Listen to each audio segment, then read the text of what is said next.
Мариямның әкесінің ауырып жатқанына бүгін тура 1 ай болды. Көлік жүргізіп нәпақасын тауып жүрген. Әкім 1 ай бұрын көлік апатына түсіп, жолына зақым алып, ауруханадан бірақ шықты. Студент қызы мен мектеп оқитын ұлының тамағы мен киімін таксист болып тауып жүрген еді. Өзі көлікті өте жақсы меңгерген, жақсы жүргізеді. Асығып, аптықпайды. Және көлікті байыппен айдау керектігін Мариямға да үйретіп отыратын. Мариям студент демалысқа келгенде әкесі екеуі жазық далаға шығып машина айдауды үйренетін. Қала сыртында тұратындықтан Мариям жатақханаға орналасқан. Тек сенбі-жексенбі үйде болатын. Жастайынан көлікке қатты құмар болды. Әкесі де бетін қақпай барынша үйретуге тырысты. Міне, енді көлікте қираған. Әкесінің халі нашар, ал анасы үйде отырған әйел. 7-ші сынып оқитын анасы бар. 1 ай бұрын әкім кешке жұмыстан келе жатып, жолда қолын бұлғап тұрған бір жігітті көреді. Жауын құйып тұр. Әбіржіп қалмасын ала кетейін деген оймен тоқтады. Ішке кірген жас жігіт тілі бұралып, рахметті зорға айтты. Ішімдіктің иісі мүңк етіп, лезде көлік үшін қолаңса иіс алып кетті. Әкім ішімдік ішпейді, бірақ ойланып тұрып амалсыз қайта түс деуге ыңғайсызданып жүріп кетті. Жол жөнекей әлгі жігіт әр нәрсені бір шатып, әкімнің мазасын әбден алды. Бір кезде жүрегі айнығанын айтып көлікті тоқтауын сұрады. Бұл жерге тоқтауға болмайды, біраз жүріп барып тоқтайын деген әкімнің қолынан жармасқан әлгі жігіт «Тоқта, шеше!» деп рөлді бұрып жіберді. Қарсы алдында келе жатқан көлікке барып соқтығуға сәл қалғанда, әкім рөлді қарсы бағытқа бұрып жіберді де, көше шетінде тұрған цементке барып ұрынды. Бәрі аяқ астынан көзді ашып жұмғанша болды. Әкім есін ауруханада жинады. Көлік оқыстан ұрылғандықтан тура берге салмақ түсіп, жолына зақым алыпты. Ал әлгі жігіт тін аман, еш жері зақымдамаған. Тек бет терісі сырылып, аяғы қысылып қалыпты.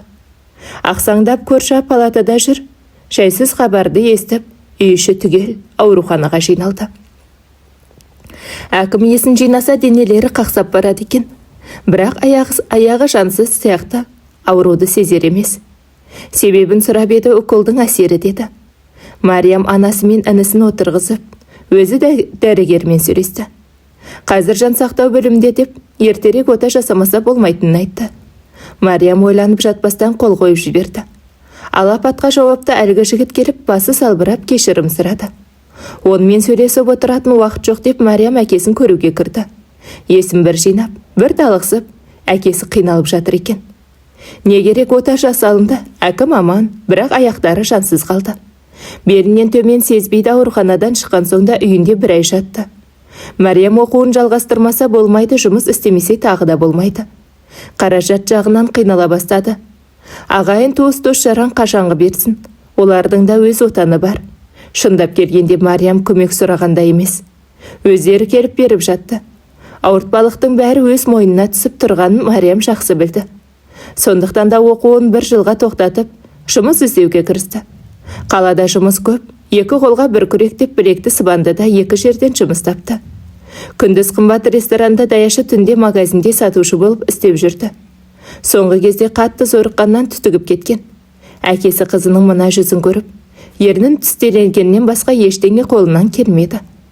Үйдің ас ауқаты мен керек жарағы, әкесінің дәрі-дәрмегі мен інісінің оқу құралдары, бәрі Мариямның мойнында.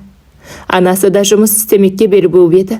Әкімге қарайтын адам болмағандықтан үнсіз қалды. Солай күндер өтіп жатты. Бір күні кешкісін есік алдына әкесінің көлігі келіп тоқтады. Баяғы жас жігіт әкеліпті. Кінәсін мойындап, көлікті жөндеуден өткізіп берем деп алып кеткен болатын. Соны алып келіпті. Азын-аулақ әңгімелесіп отырды да бәрінен кешірім сұрап шығып кетті. Кешірмегенде қайтеді.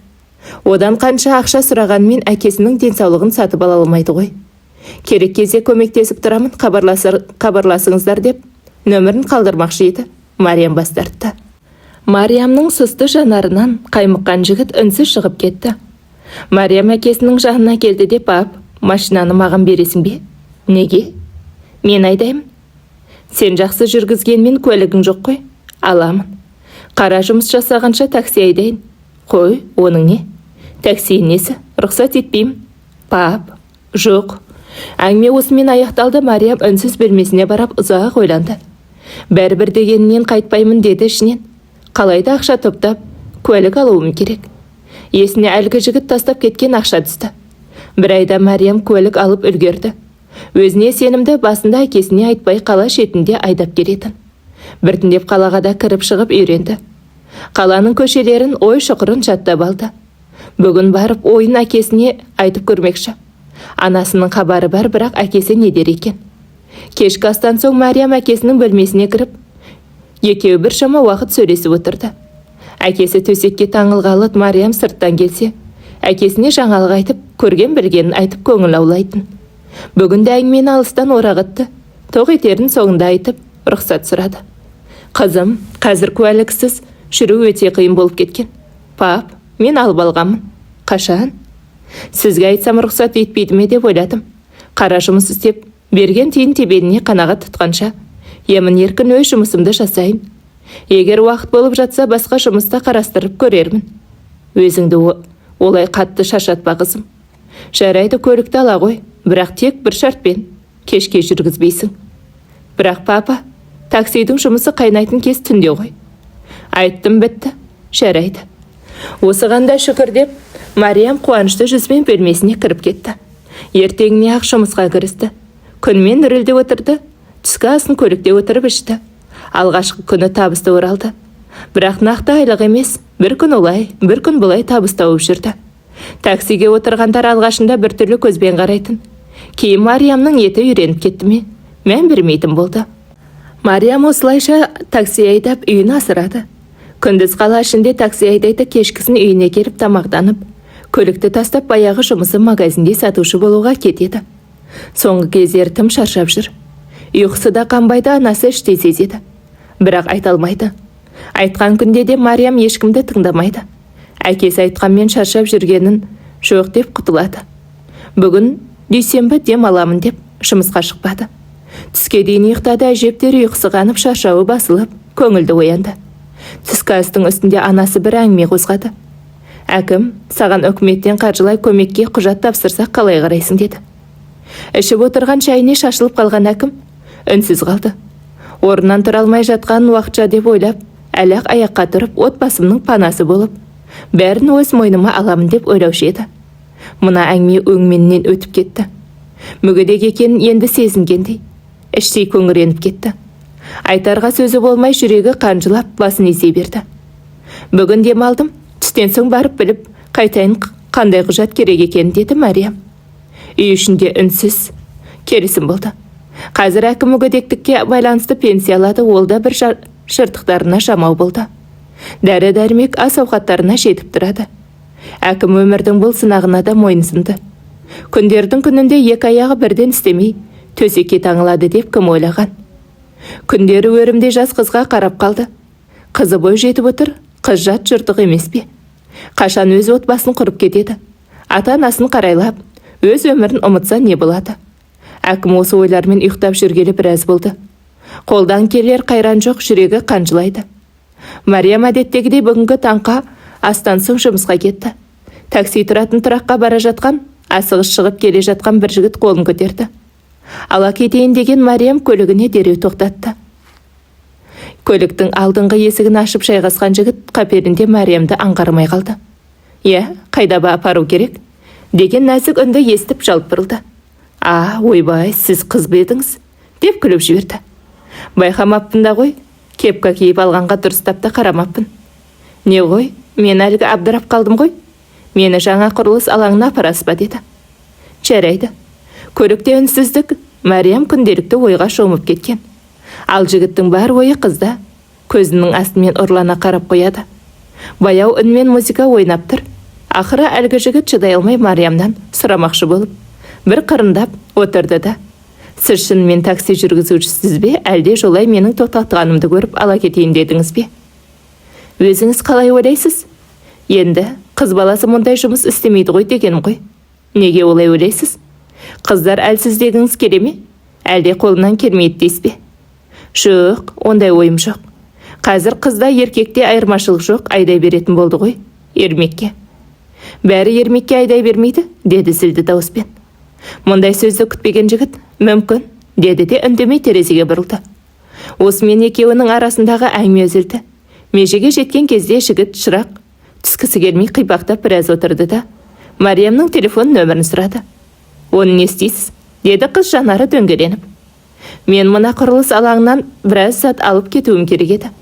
Қорықпаңыз, қатты ауыр немесе көлікке зиян келтіретін материалдар емес. Салон жалдайын деп едім. Соған көлік іздегенше сізді шақырсам деп күлімсіреп. Мариям қомақты ақша алатын болдым деп қуана келісті. Телефон нөмірін берді. Жігіт түсіп қалуын қалғанымен көліктің соңынан ұзақ қарап тұрды. Соңғы өткен 10 минутты бір қызық жағдай сияқты болып көрінді. Қайта сағатына қарап күткен адамы келген соң дереу қажет затын алып «Өф» деді де төс қалтасынан телефонын алды. 5 минутта құрылыстың алдына келіп жеткен Мариям жігітті күтіп тұрды. Мариям келісімен жігітті іздей бастады. Хабарласып тағы да басқа таксимен кетіп қалмады екен деп ойлап тұр. Құрылыс алаңынан қорап көтерген әл жігіттің сұлбасы көрінгенде қуанып кетті.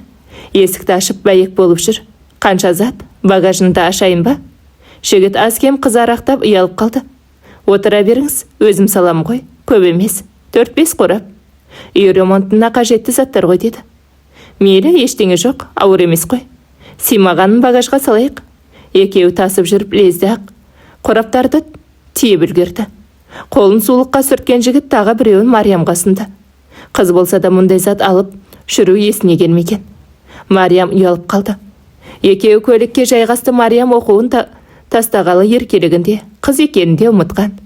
Күні түні жұмыс істеп үйінің бар ауыртпалығын мойнына алғалы артық ештеңе ойламайтын болған. Міне сулық алып жүру енді есіне түсіп отыр.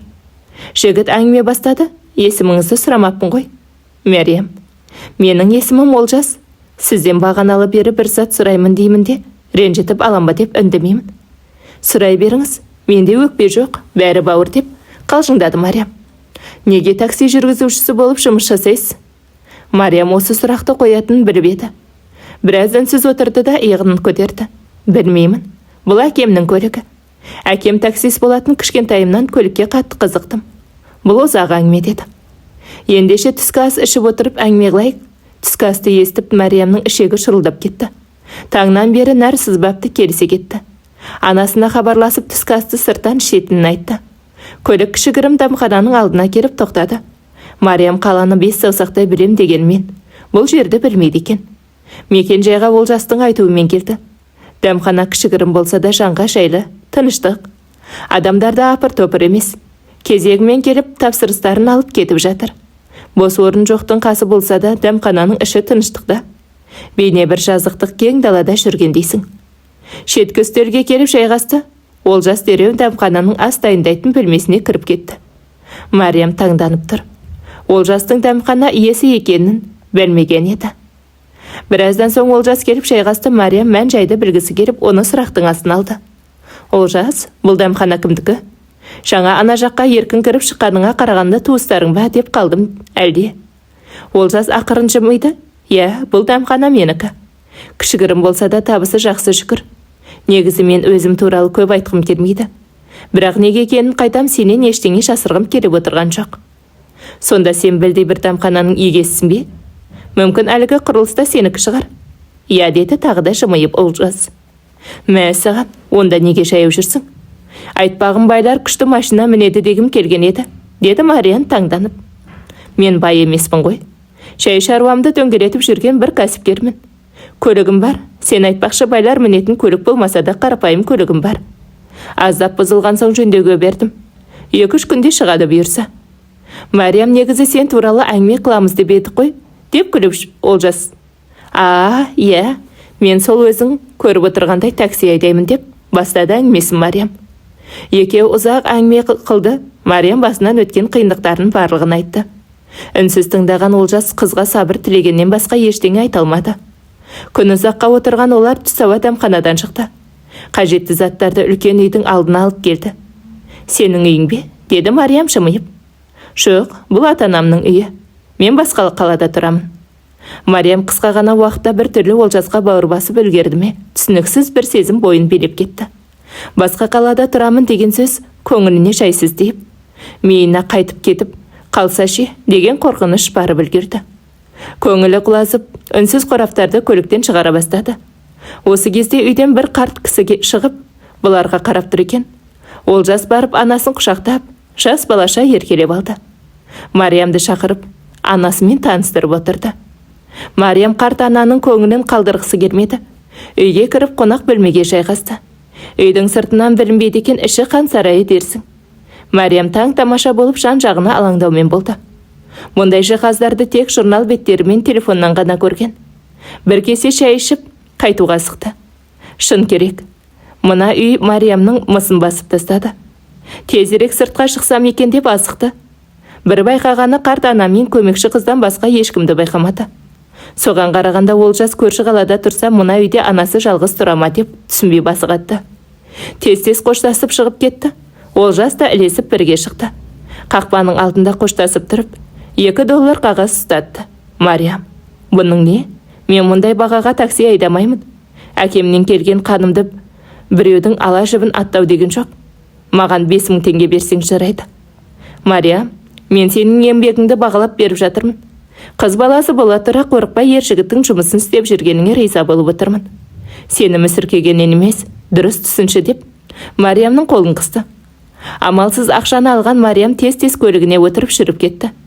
Кеште батып барады, үйіне қайтуға беттеді. Сансыз сұрақтар миын аштып жатыр. Неге анасынан бөлек тұрады? Соншалықты байып бақуатты екен. Анасын сол өзінің қаласынан неге алып кетпейді? Болмаса неге осында өзі келмейді? Анасы екеуі бір-бірін қатты жақсы көретін секілді. Әлде сырт көзге солай ма екен? Қойш, маған не көрінді? Айдаладағы бір рет көрген жігітті уайымдап, деп өз-өзіне ашуланды. Үйге келді де жуынып, кешкі асты ішпеймін деп бөлмесіне кіріп кетті. Телефонға қайта-қайта үңіледі. Олжас хабарласып қалатындай, бірақ бағана қоштасарда ешқандай ыңғай білдірген жоқ қой. Мен неге бір түрлі болып, ішім алай-дүлей болып кетті. Осы кезде телефоны безілдеп қаға жөнелді. Дереу алып қарады да шымыя кетті. Мариям, Олжас не айтар екен деп бетіне қарады. Олжас аз кем ойланып тұрды. Қалай айтсам екен, Мариям дұрыс жағынан түсінсе екен деп ойымдады. Не де болса бастадым, тәуекел деді, әңгімесін бастады.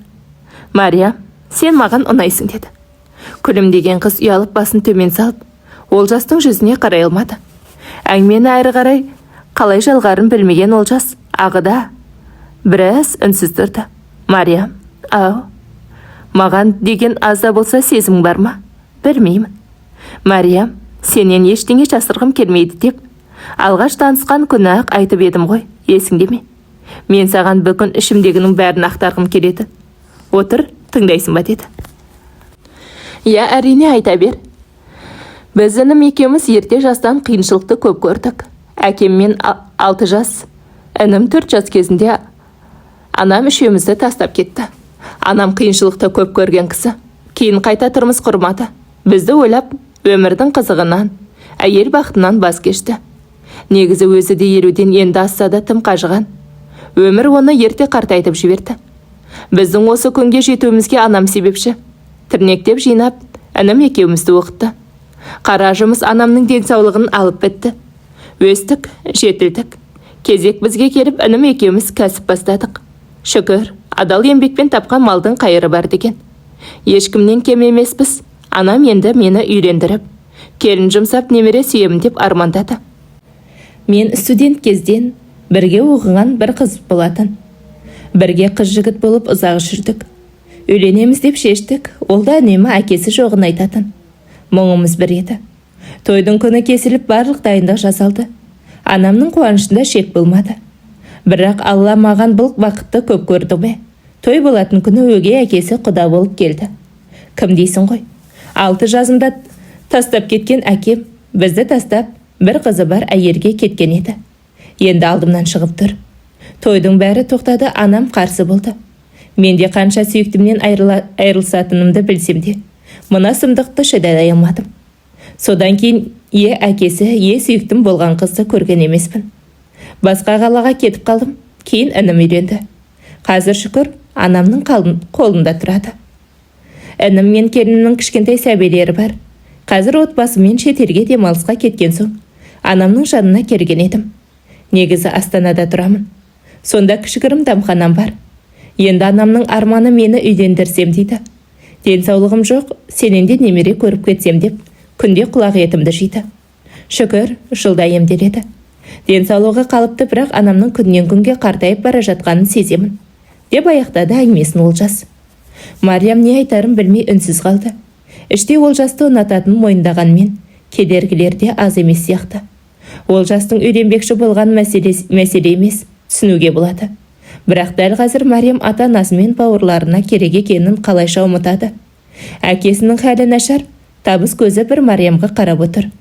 Мариям кетсе олардың күні не болады? Осының бәрін ойлаған қыз ернін тістелеп, өмірдің ащы да қатал сынына өкпелі күйде тұра берді. Олжас Мариямның ойланып кеткенін өзгеше жорыды.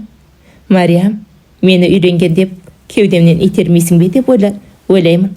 Барынша түсіндіруге тырыстым. Жоқ, мен олай ойлап тұрғаным жоқ. Жай ойланып кетіппін. Не істейміз? Гүл көшеттеріне бармаймыз ба деп, әңгімені бір өтірік күлімсіреп қоя берді. Екеуі қол ұстасып көлікке келді. Қала сыртында дачалардың бірінен барып, 2 қорап гүл көшеттерін алды. Анасының құрбысы сәлемін жеткізіп, қол бұлғап қоштасы. Қайтар жолда Олжасқа біреу телефон шалды. Көлігі жөндеуден шығыпты. Олжас қуанып кетті. Охо, енді таксиші қыздың көмегі қажет емес десеңші деді күлімдеп Мариям. Оның не? Енді мен сені алып жүретін болам. Қалжыңдадым. Екеуі күліп түрлі әңгімелер айтып отырып қалаға жетіп қалды. Жолай көлік жөндейтін орталыққа келіп, Олжас өз көлігіне көшеттерді ауыстырды. Мариям екеуі қоштасып 2 бөлек кетті. Мариям әрі қарай жұмысқа барғысы келмей тіке үйіне қайтты.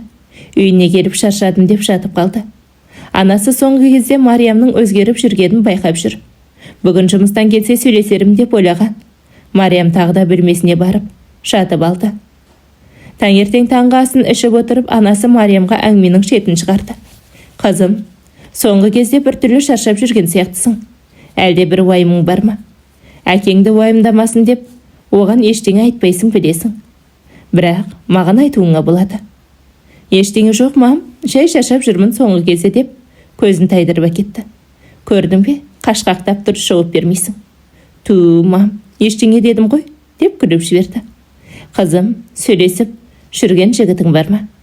Оның несін жасырасың? Сен бойжеттің. Қыз мұраты кету. Ертеме, кешпе тұрмыс құратының анық. Мам, мен сіздерді тастап ешқайда кетпеймін. Олай деме. Сенің бағыңды байлап, кешірілмес күнәға батпаймын. Егер сөйлесіп жүрген біреу болса, жасырмай айт. Негізінде бір жігіт бар, көп болмады танысқанымызға. Бірақ мам, ол біз сияқты адамдар емес. Енді қандай адамдар? Немене? Біз сияқты болмай, сонда 4 құлағы, 3 көзі, 2 мұрны бар ма? Жоқ, олардың үйін көрдім. Кинолардағыдай сәулім сарай. Ол жігіт мені ұнататынын айтты. Ал сенше, оны ұнатасың ба? Білмеймін. Бірақ онымен кездесем көңілім алабұртып, жүрегім кеудеме симай кетеді. Ал қоштасып үйге қайтсам, көңілім құлазып сала береді. Мариям, ертең ол жігітті үйге шақыр. Біздің жағдайымызды көрсін, мүмкін. Ол бәрін біледі. Мен ештеңе жасырмай айтып бердім. Дұрыс дегенсің қызым. Бүгін болмаса да бір күні үйге ертіп кел. Жарайды, реті келген күні таныстырамын деп, Мариям жұмысына кетті.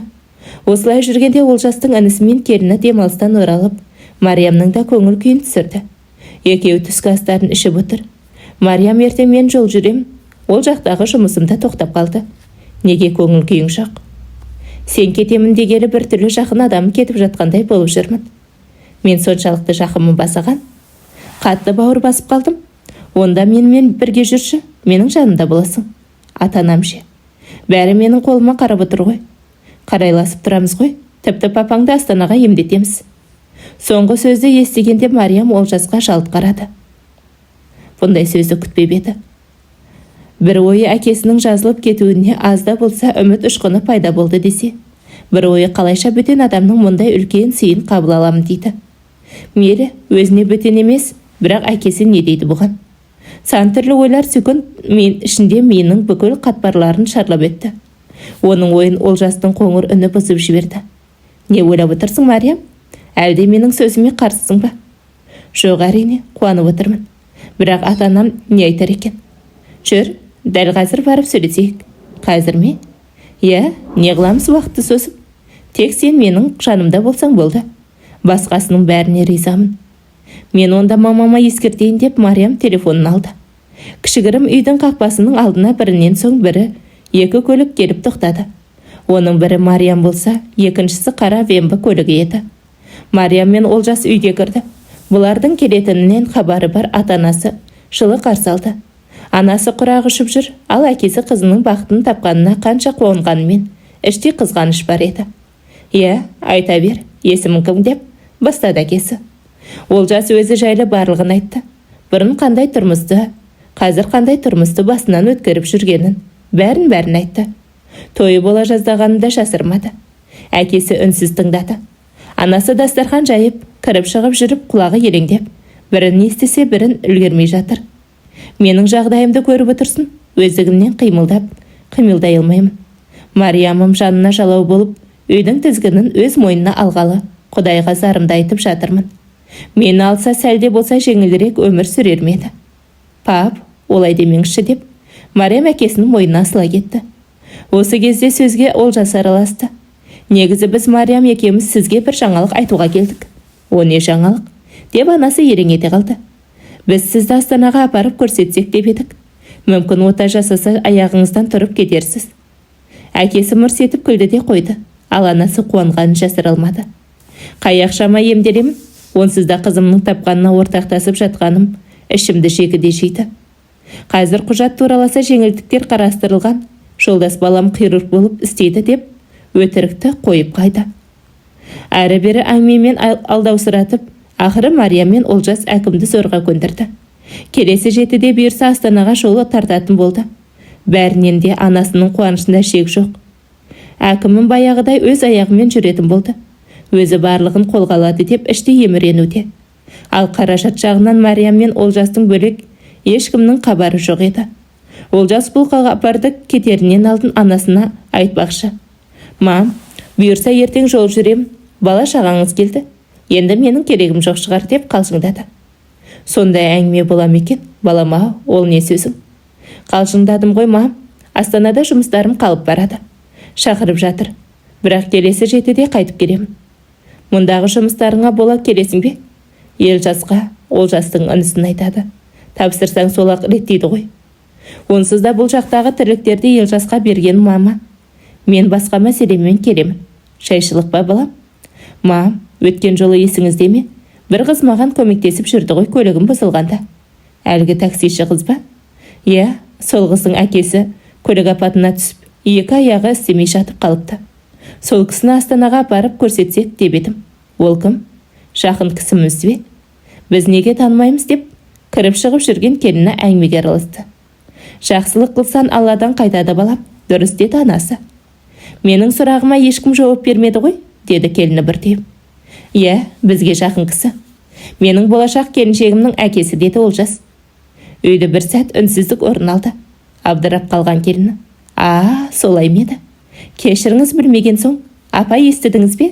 Жақында той бұйырса деп қуанғанын жасыра алмады. Балам, рас айтып отырсың ба? Анық көзің жетеді ме, деді. Аузы күйген үрлеп шердеген. Мен ол кісілермен танысып келдім. Мам, қарапайым жандар. Үй іші маған бала кезімде еске салды. Бағың жансын құлыным деп баласының басынан сипады. Олжас Астанаға кеткелі Мариямнан маза кетті. Аңдығаны телефон. Жұмысқа да селсоқ барып келеді. Олжаспен аралары жақын болғалы ол Мариямға кешкі жұмысқа баруға тыйым салған. Тек күндіз такси айдайды. Ал анасы мен әкесі Астанаға алғашқы сапарларына үлкен үмітпен дайындалып жатты. Олжас бір аптадан кейін қайтып келді. Мариям қуана қарсы алды. Ата-анасы да қуанышты. Олжас Астанадағы ауруханадан әкімге барлығын дайындап қойғанын айтты. Ертең бұйырса жол жүреді. Осылайша шүйіркелесіп отырғанда Елжас хабарласып тез келуін сұрады. Тыныштық болғай деп Олжас үйіне келді. Үй іші оны көңілсіз қарсы алды. Әңгімені Елжас бастады. Аға, сен не істеп жүрсің? Айдаладағы танымайтын біреуге қанша қаражат құрттың? Онда тұрған не бар? Ол айдаладағы біреу емес, менің болашақ жарымның әкесі. Бірақ болашақ жарым емес, оның әкесі. Ал сіз оны аяғынан тұрғызуға міндетті емессіз. Сенің не шаруаң бар?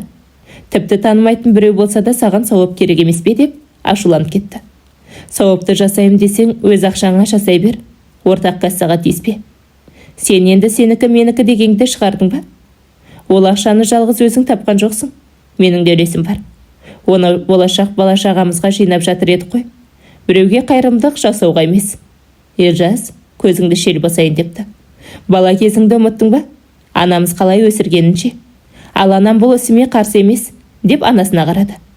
Елжасқа түсіндіре алмадым балам, деп анасы төмен қарады. Өздерің біліңдерші, бірақ касса енді бөліп болады, деді де сыртқа шығып кетті. Үнсіз тұрған келіні миығынан жымиды да бөлмесіне кетті. Анасы мен Олжас біраз әңгіме қылды. Батасын алып ертең жол жүріп кетпекші. Таңертең Олжас ерте келді. Өз көлігімен Мариям мен әкесін алып кетті. Алладан дұға тілеп анасы мен інісі үйде қалды. Үшеуі Астанаға келіп, Олжастың үйіне жайғасты. Үйі 2 бөлмелі, анау айтқандай қымбат бұйымдары да жоқ. Олжас бойдақ болған соң үйге онша мән бермейді. Анасының жағдайын ойлап, сол үйді ғана көркейте берген еді. Бір күні демалып, әкім отаға дайындалды. Барлық тексерістен өтті. Анализ нәтижелері жақсы, жүрек қалпында. Еш қиындықсыз отаны бастауға болатынын айтты. Көп күттірмей-ақ жақсы жаңалық естіді. Ота сәтті өтті. Жүріп кетуге үміт бар, бірақ біраз уақыт массаж бен жаттығулар керек екен. Мариям қуанғанынан жылап жіберді. Дереу анасына хабарласып, сүйіншісін сұрады. Анасы мен інісі қуанышты хабарды естіп жүрегі жарылардай болды. Анасы дереу нан елеп Құдай таратамын деп кірісіп кетті. Отадан соң Мариям мен әкесі 2 жеті Астанада болып, үйіне қайтты. Дәрігердің тағайындауымен бір ай демалып, массаж бен жаттығуларды бастайтынын айтты. Әлі Астанаға біраз қатынайтынын білсе де, Мариям қуанышты еді. Үйге келіп демалып, отбасымен көңілді күндерін өткізіп жүргенде, аяқ астынан бір күні Елжас үйге кіріп келді. Амандық жоқ, саулық жоқ. Қателеспесем, Мариям, сіз боласыз ба? Иә, мен. Сіз Олжас емес, Елжас емессіз бе? Иә, дәл таптыңыз. Байқаймын көңілді сіздер. Әрине көңілді болмағанда ше, кетіп жатқан біреудің ақшасы. Сіздердің түктеріңізде шығын болған жоқ. Олжастың басын айналдырып ақшасына бола жүргеніңіз бесенеден белгілі. Құттықтаймын, ота сәтті өтіпті. Қанша $1000 кеткенін білесіз бе сол отаға? Өмір бойы жұмыс жасасаңыз да тауып бере алмайсыз. Мейлі, болар іс болды. Тек біле жүргендеріңізді қаладым деді де шығып кетті. Үй іші тым-тырыс, Мариямның аузына құм құйылғандай. Тек үнсіз жылай берді. Ал әкесі ештеңеден бейхабар отаны жеңілдікпен мемлекет тарапынан жасалынды деп жүрген еді. Мариям амалсыз бәрін айтуға тура келді. Әкім өзінің баласымен жасты жігіттен осынша сөз естігеніне налып, төсегінде теріс қарап жатты да қойды. Ертеңіне үйге Олжас келді. Әкім мен Олжас жеке отырып сөйлесті. Әнісінің келгенінен хабардар болған ол, сол жерде-ақ шешім шығарып үлгерді. Қызыңызға үйленбекшімін, рұқсатыңызды беріңіз дегенді естіген әкім не айтарын білмей қалды. Бірақ іштей разы еді. 2 жеті өткен соң Олжас пен Мариям шаңырақ көтерді. Дүркіретіп тойда өткізді. Тойда бір түйіп жүрген Елжас пен әйелі ғана. Қалғандары шексіз бақытты еді. Тойдан соң бұлардың үйде жүргенін қаламайтынын Елжас ашық жеткізді. Сондықтан Олжас пен Мариям Астанаға жиналды. Әкімнің де массаж алатын уақыты келген еді. Біз үшеуміз бірге ертең кететін болдық деді Олжас. Мен де барамын. Елжас жалт қарады. Қараса анасы екен. Тіпті жиналып та үлгеріпті. Ешкім қарт ананың шешіміне қарсы тұрмады. Олжас пен Мариям тіптен қуанышты еді. Олжас пен Мариям әкім мен құдағиы төртеуі ол Астанаға келгелі біраз уақыт болды. Әкім күнде массажға барып келеді. Олжас жұмысында, ал анасы енді Олжастың қолында тұрамын деп шешті. Бір айдан соң әкімді үйге қайтарды. Тағы да бір ай демалып, қайта келетін болды. Осылайша 6 ай қатынаса, өз аяғымен жүріп кетеді деді. Бүгінде Олжас қосымша 2 дәмхана ашқан. Мариям қалған оқуын Астанаға ауыстырып, осында оқып жатыр. Аяғы ауыр, жақында екеуі ата-ана атанады. Отбасы көбейетінін білген соң, Олжас басқа үй сатып алды. Інісінің үйінен кем емес, анасы Елжастың үйіне де барып тұрады. Олар өз күндерін өздері көруде. Олжас берген құрылыс алаңы мен дәмхананы өз бетінше жүргізіп отыр. Бақытты. Ал әкім Астанаға соңғы келгенде әйелі мен баласы да келді. Қазір балдақпен жүріп жүр. Осыған да шүкір. Бұйырса, құлантаза айығып кетуіне аз қалды. Барлығы жиналып, бүгін Олжас пен Мариямның қоныс тойын тойлауда. Балконға шыққан Мариям ақырын әкесін шақырды. Екеуі сөйлесіп отыр. Бап, Аллаға шүкір, жақында өзіңіз жүріп тұрасыз. Сізге бір зат бермекші едім. Ол не қызым? Сізге жаңа көлік әперейін дегемін. Бірақ алмайтыныңызды білем. Менің табалады деп ренжисіз. Сондықтан мына кілтті өзіңізге қайтарамын. Әкім өзінің көлігінің кілтін таныды. Осы еді ғой, маған керегі. Бұл менің береке дарыған көлігім. Мұны адал еңбекпен, маңдай термен жұмыс істеп сатып алғанмын. Сондықтан мен үшін өте қымбат. Рахмет қызым, саған да күйеу балағатады, деп Мариямның маңдайынан сүйді. Таксиші қыз, енді такси айдамайсыз ба? Деп қалжыңдады Олжас балконға кірді. Осымен әңгіменің соңына дейін тыңдағандарыңыз үшін алғысым шексіз. Әңгімені аса лайық басып, пікір қалдыра кетіңіздер. Және жақындарыңызбен бөлісе отырыңыздар.